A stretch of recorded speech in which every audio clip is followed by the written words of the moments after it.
para matigil itong ganitong klaseng korupsyon, gumawa tayo ng mga batas na matitigil tayo.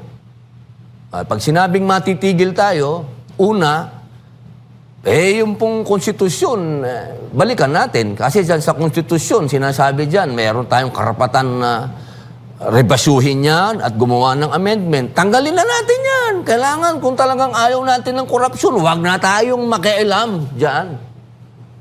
Yan na lang ang pwede natin gawin. Kung ayaw naman nating rebisahin o amendahan ang saligang batas, yung akin na lang batas na aking panukala.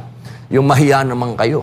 Kasi dyan po sa mahiya naman kayo, ang sinasabi po dyan, na ang mga mambabatas ay hindi napapayagang gumawa ng kanilang mga individual amendment na sila ang magsasabi kung ano yung mga gusto nilang proyekto. Dapat po yan ipagbawal na para alam nyo, kapag yan ay nangyari, hindi, marami na rin ang di kakandidato.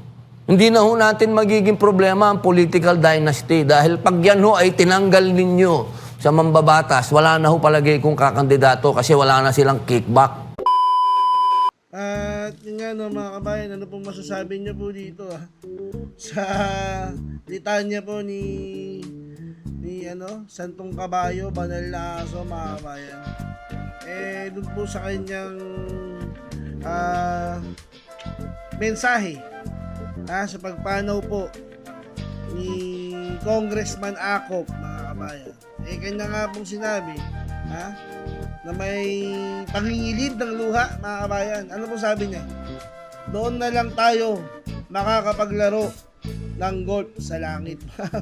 Ang tanong po, Mr. Abante, sigurado ka bang sa langit ka mapupunta? At tanong lang po, sigurado kang sa langit kayong dalawa niya ako mapupunta? Siguro ikaw, sigurado ako, hindi ka sa langit mapupunta. Yung mga ganyang galawan mo, sir. Kasi kabisado ka na namin, sir, eh. Di ba? Nagbabanal-banalan ka, eh. Ano ba sabi sa kasulatan? Yung nagbabanal-banalan, di ba? Yung mga nagdadamit tupa, yung mga nagsasalita na akala mo sila yung, di ba? Nagsasalita, hawak yung Biblia. Di ba, hindi yan makakapasok dyan sa langit. Ang ganyang galawan mo, sir, dito pa lang sa lupa, di ba? Antindi mo na kung ano nagsasabi mo pag nasa hearing, mapanlait ka ng tao, malamang sa malamang hindi ka sa langit mapupunta, sir. Kaya huwag mo nang pangarapin na sa langit kayo makapaglaro ng golf. Baka sa sir, sa impyerno pwede pa, sir. Tsaka, bakit? Diba?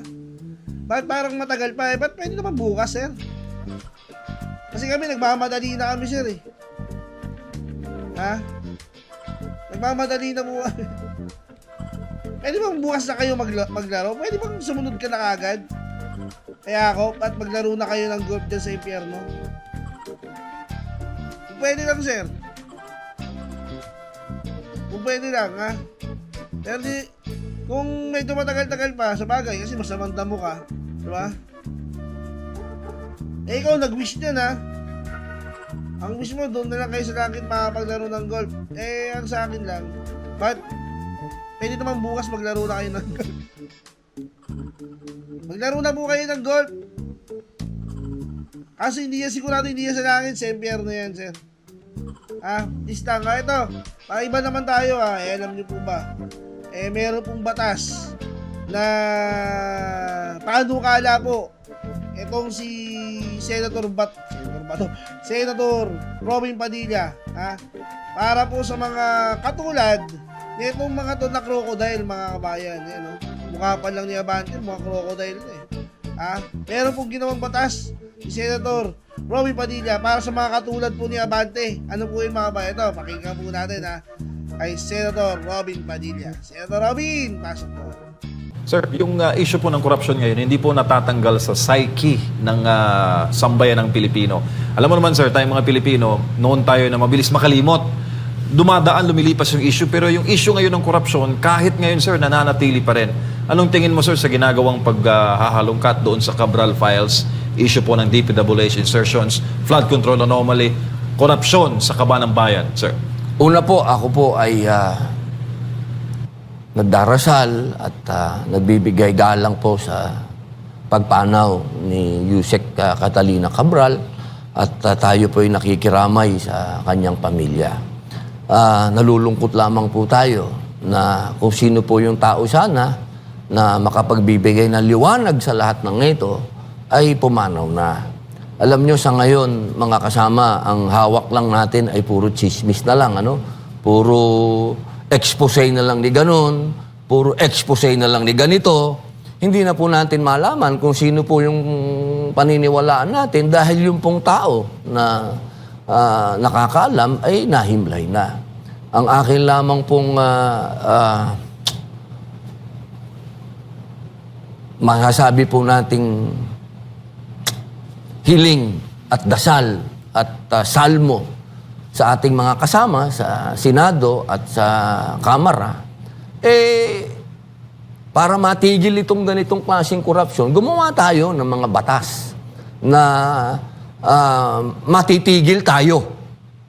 Pag sinabing matitigil tayo, una, yung pong konstitusyon, balikan natin. Kasi dyan sa konstitusyon, sinasabi dyan, mayroon tayong karapatan na rebasyuhin yan at gumawa ng amendment. Tanggalin na natin yan. Kailangan, kung talagang ayaw natin ng korupsyon, huwag na tayong makialam dyan. Yan na lang ang pwede natin gawin. Kung ayaw naman nating rebisahin o amendahan ang saligang batas, yung akin na lang batas na aking panukala. Yung mahiya naman kayo. Kasi dyan po sa mahiya naman kayo, ang sinasabi po dyan, na ang mga mambabatas ay hindi napapayagang gumawa ng kanilang mga individual amendment na sila ang magsasabi kung ano yung mga gusto nilang proyekto. Dapat po yan ipagbawal na para alam nyo, kapag yan nangyari. Hindi, marami na rin ang di kakandidato. Hindi na ho natin magiging problema ang political dynasty dahil pag yan ho ay tinanggal ninyo sa mambabatas, wala na ho palagay kung kakandidato kasi wala na silang kickback. Opo. Sir, bago ko lang po ibalik ulit kay Partner Mar, minsan pong natanong si the late Senator Miriam Defensor Santiago kung ano po ang opposite ng Congress. Sagot po niya, ano ang opposite ng progress? Ang sagot po niya, Congress. Nabanggit niyo po minsan, sir, sa isa pong post sa social media na isarado ng Kamara at Senado. Bakit po kayo umabot, sir, sa ganoong ideya na kayo po ay sitting senator po ngayon? Kasi ang trabaho namin ay gumawa ng batas. Opo. Hindi magturuan. Hindi mag-away sa iba't ibang news outlet.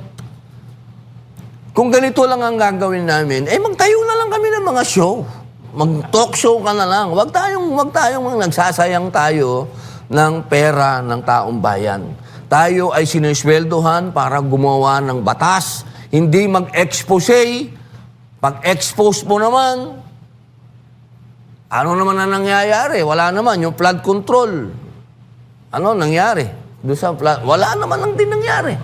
Sa akin po lang, kung ganito din lang, wag na tayong mag-aksaya ng pera ng taong bayan. Sarado na lang natin at mag-con-con na lang tayo. Tayong lahat, gumawa tayo ng... alam nyo kasi, nagkaroon tayo nung... nasa sa konstitusyon po yan na magkaroon tayo ng constitutional convention. Gumawa tayo ng bagong saligang batas. At paggawa natin ng saligang batas na bago, lahat ng natutunan natin ngayon, kung paano itong ating saligang batas ngayon, ay kung paano sinasalbahe ng mga mambabatas ngayon at mga politiko, palagay ko naman natuto na tayo. Makakagawa tayo ng saligang batas uli na mababantayan na natin. Yung mga una-una na, anti-political dynasty, number 1 yan. No? Pangalawa, dapat wala na talagang pakialam ang mga mambabatas sa budget. Wala na talaga para ano tayo. Siyempre, death penalty, sorry ha. Oo, sana bumalik na yung death penalty. At para sa mga gagawa ng plunder. Ano? Ako, para sa akin, ito na ang umpisa para tayo ay maging one house na lang. Unicameral. Hindi na tayo, wala ng Senado, wala ng Kamara. One house na lang. Pag unicameral po tayo, napakatipid po niyan.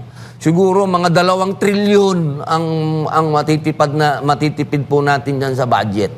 At higit sa lahat, maging federal na po tayo para pantay-pantay po. Yun po ang aking mungkahi. Opo, Senator, sa tingin nyo po, magiging madali yung inyo pong naging mungkahe, considering po, ang maaaring matamaan yan is yung mga politiko po.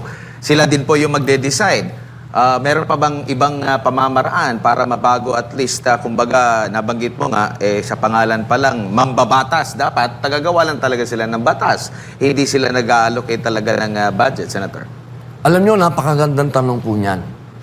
Marami pong mga lumalabas sa social media, pinupuri yung Sweden, pinupuri yung mga ibang batas sa Europe, sapagkat gumawa sila ng panukala at sila'y nagpapatupad ng batas na yung kanilang taong bayan ay may kapangyarihan na magbago ng batas at gumawa ng batas.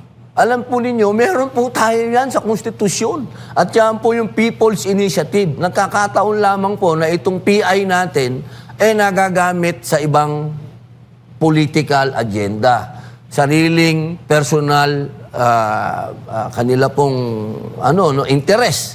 Kailangan po ma-realize ng ating mga kababayan ang kapangyarihan po ninyo na kayo po, pwede po kayong mag-amenda ng batas basta kayo lamang po ay maniwala sa inyong mga sarili at huwag po kayong magpagamit sa mga politiko. Katulad po niyan, nagkaroon po ng napakadaming protesta, nagkaroon ng September protest, nagkaroon ng November protest, pero nakakalimutan naman ninyong pumirma.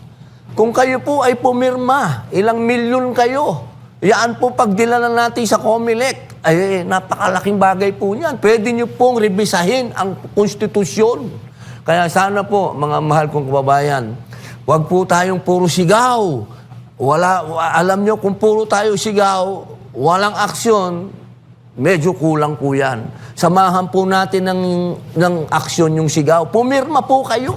Pumirma kayo sa isang bagay na hindi kayo nabayaran, hindi kayo inimpluwensyahan. Isang bagay ito na galing po sa inyong puso at tandaan nyo lagi, ito ang pinakamatanding kapangyarihan po ninyo. People's Initiative, nandyan po yan sa konstitusyon, gamitin natin ng tama. Opo, balikan ko lang, Senator, yung investigasyon po. No? Nagkaroon ng investigasyon sa Senado, meron din sa Kamara, meron pang ICI, na itatag ang ICI, meron pang Ombudsman sa issue po ng korupsyon, lalo na sa flood control projects. Kayo po ba'y kontento sa takbo? Ang dami na pong nag-iimbestiga, pero kontento po ba kayo sa naging resulta po? O nakukulangan kayo or nakikita nyo po parang may pinagtatakpan? Sa akin pong palagay, ako po naman ay naniniwala na kapag dumating ang punto na inihiwalay natin ang politika sa mga issue na ito, ay meron po tayong pupuntahan. Pero hanggat tayo ay nakapaikot sa politika at sa pangyayari sa darating na presidential election sa 2028, ay wala po lahat pupuntahan ito. Sana dumating po ang punto na ang investigasyon natin ay tunay na walang kinikilingan. Ibig sabihin, walang partido, walang presidente, walang vice president, walang senate president, walang speaker of the house na sinisino.